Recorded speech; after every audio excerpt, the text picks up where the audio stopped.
Yo, beautiful people, welcome back to my channel. And this is me showing my process on how I created this amazing, beautiful mascot logo for a client.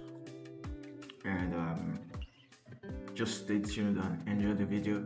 And feel free to skip any parts that you seem like it's not needed. And don't forget to like, comment, and subscribe. Thanks. So enjoy.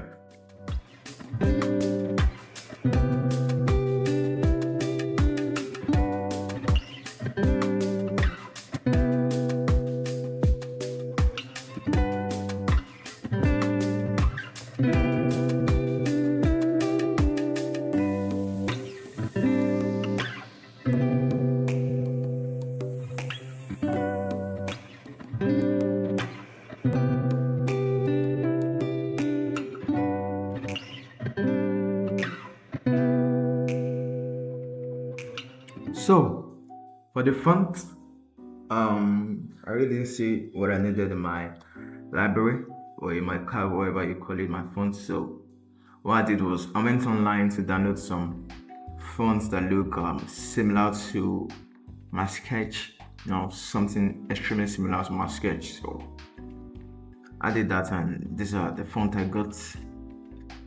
I can't really remember the name of the fonts. I know one was star something. I can't really remember the name of the fonts, but I will try get the names, the details of the font, so I can embed it into the video. So in case you like the font, so you can just check the video description and you see that.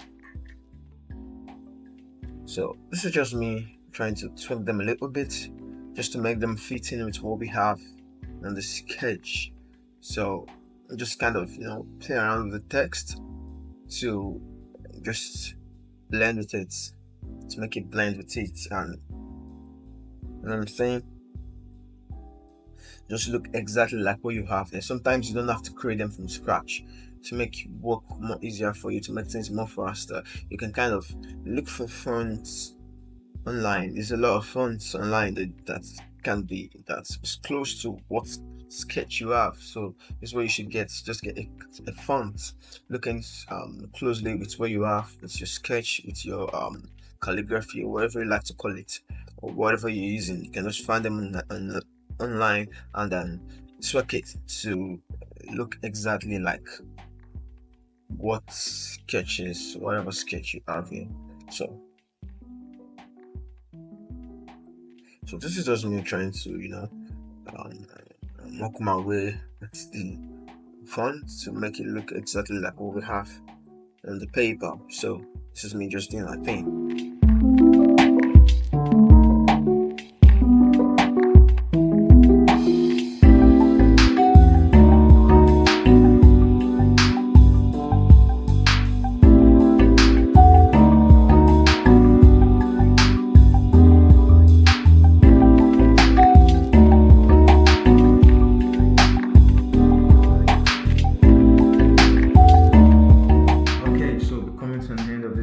Because I have to leave right now. Don't forget to subscribe and click the bell icon so you can be notified when I post the part 2. Thanks for watching and peace out.